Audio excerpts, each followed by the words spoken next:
Shalom untuk kelas 8. Baik, untuk hari ini kita akan belajar mengenai hidup berkelimpahan. Ini di bab 8 ini mungkin akan berkaitan dengan ekonomi, sosial, bahkan mungkin cara kita hidup. Nah, namun di sini kita akan membahas mengenai bagaimana cara kita memandang tentang hidup berkelimpahan melalui agama Kristen. Oke, sebelum itu mari kita berdoa terlebih dahulu supaya kita dapat dituntun dan diberi pemahaman akan hidup berkelimpahan ini. Berdoa, saya persilakan.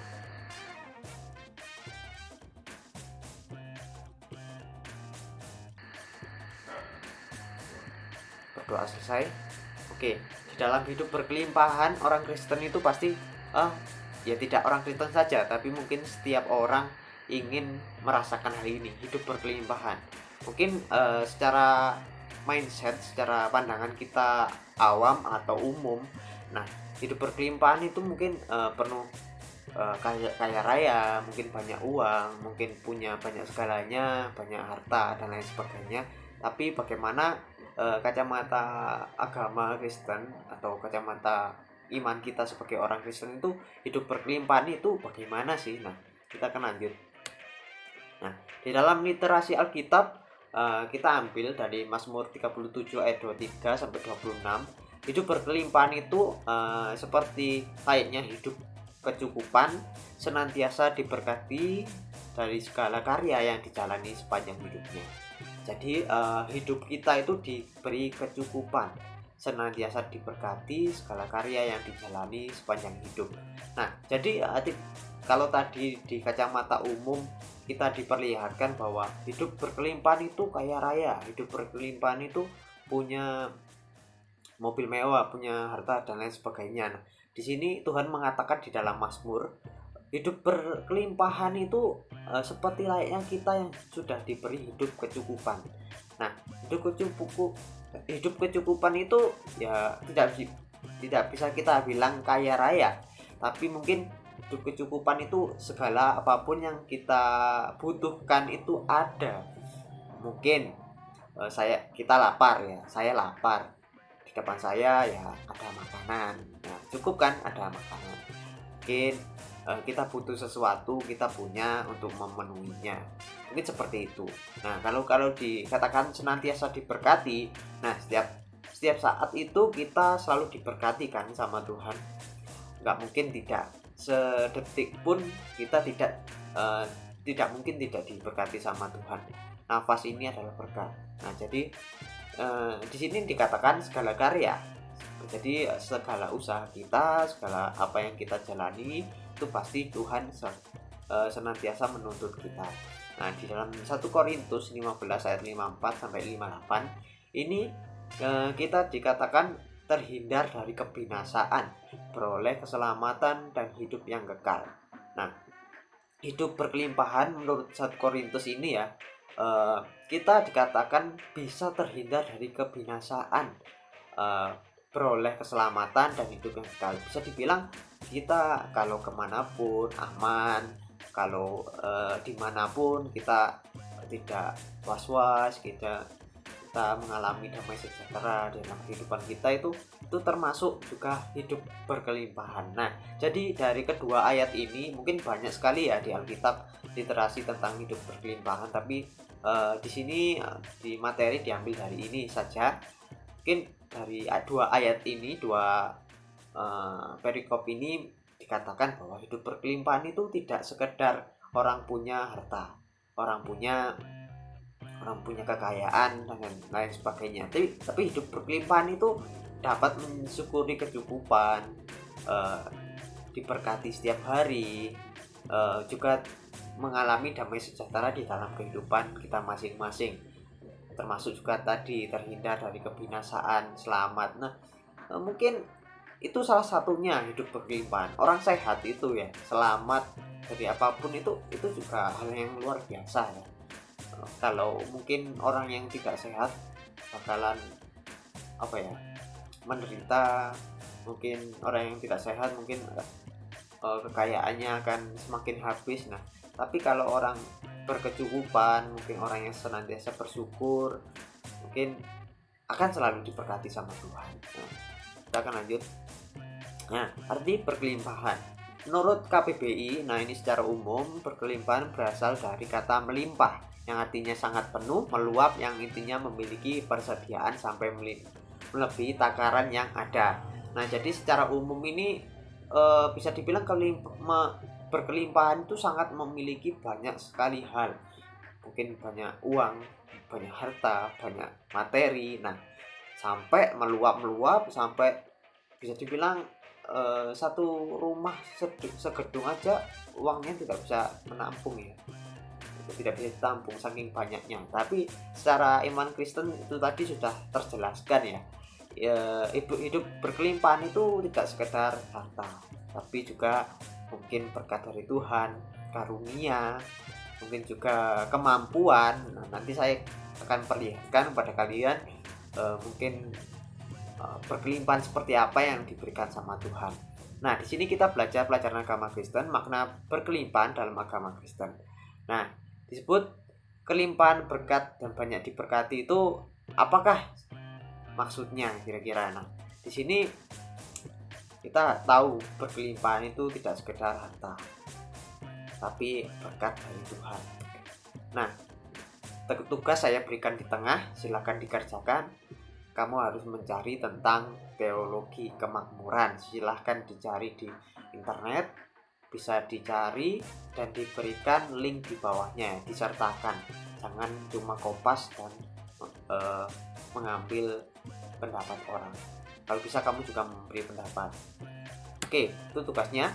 Yang selanjutnya, apakah berkelimpahan itu secara iman Kristen?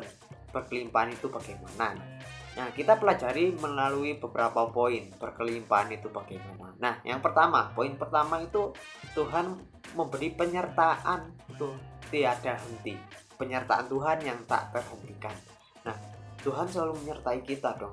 Nah, tidak pernah Tuhan meninggalkan kita. Kalau dikatakan di dalam Alkitab itu Tuhan itu Immanuel, Tuhan beserta kita.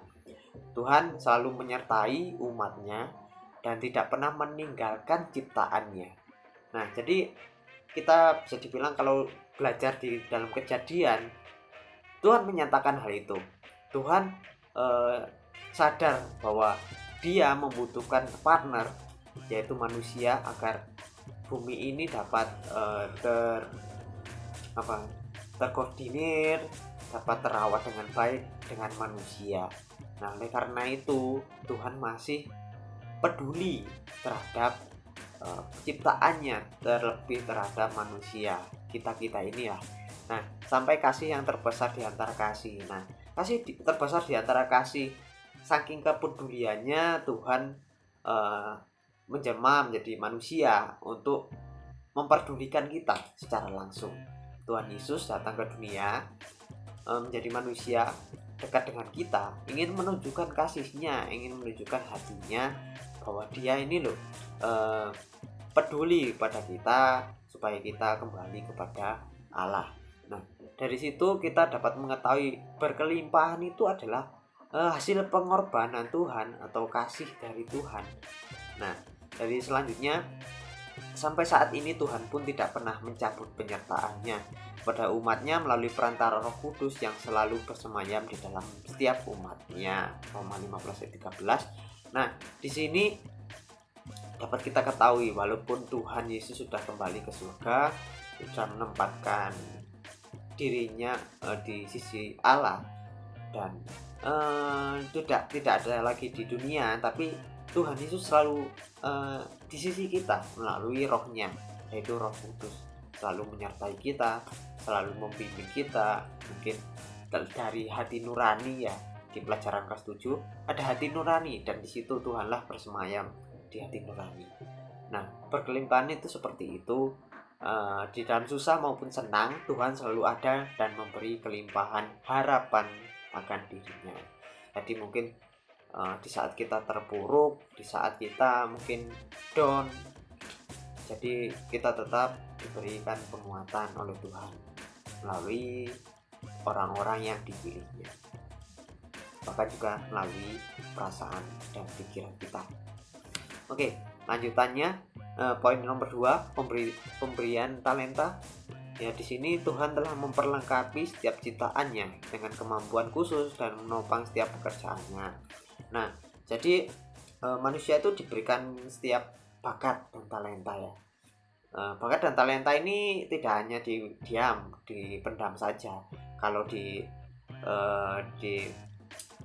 Injil menjelaskan bahwa talenta itu harus diusahakan, tidak boleh dikubur. Jadi talenta itu dipersiapkan oleh Tuhan kepada kita agar kita dapat bisa dibilang memanen apa yang sudah dipersiapkan sama Tuhan. Mungkin pekerjaan, mungkin dari hal-hal yang berkat-berkat yang lainnya, kita harus menjemput bola lah bisa dibilang. Dan cara kita menjemput dan kendaraan kita menjemput itu sudah diperlengkapi oleh Tuhan dengan kita diberi talenta.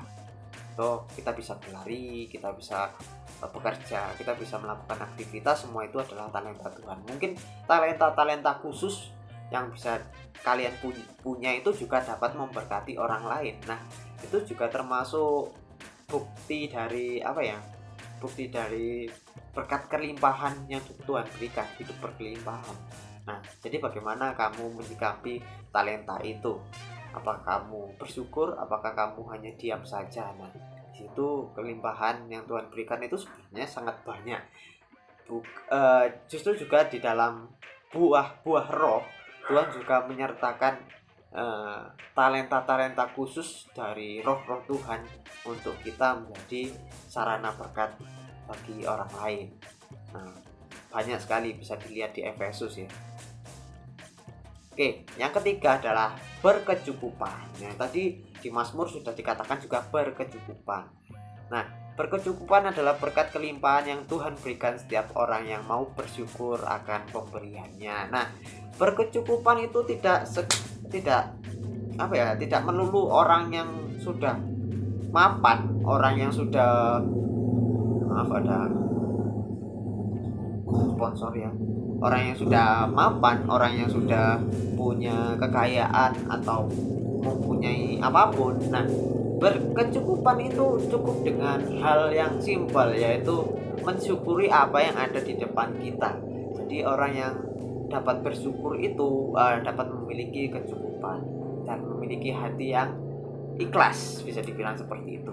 Karena setiap Tuhan itu memberikan kita hati ini untuk dapat menerima apa yang Tuhan berikan. Nah, jadi kelimpahan itu bukan soal memiliki kemewahan atau harta banyak, namun mau bersyukur itu adalah wujud kelimpahan yang Tuhan berikan pada manusia. Karena meskipun orang memiliki harta melimpah namun tidak bersyukur, hal ini terasa sama saja. Bahkan orang itu punya uang banyak tapi tetap tidak bersyukur, pasti uangnya juga tidak akan, kalau orang sebelah saudara kita mengatakan tidak barokah, tidak membuat hati senang juga seperti itu. Karena ego itu tidak ada habisnya kalau ego itu. Tapi kalau kita dapat menerima dengan rasa syukur, lapang dada, Tuhan akan terus melancarkan berkat dan rezeki kepada kita, maupun rezeki secara materi, kesehatan, maupun mungkin orang-orang yang mengasihi kita. Jadi seperti itu ya. Berkelimpahan itu bisa dibilang tidak sesuai dengan logika kita. Secara Kristen seperti itu.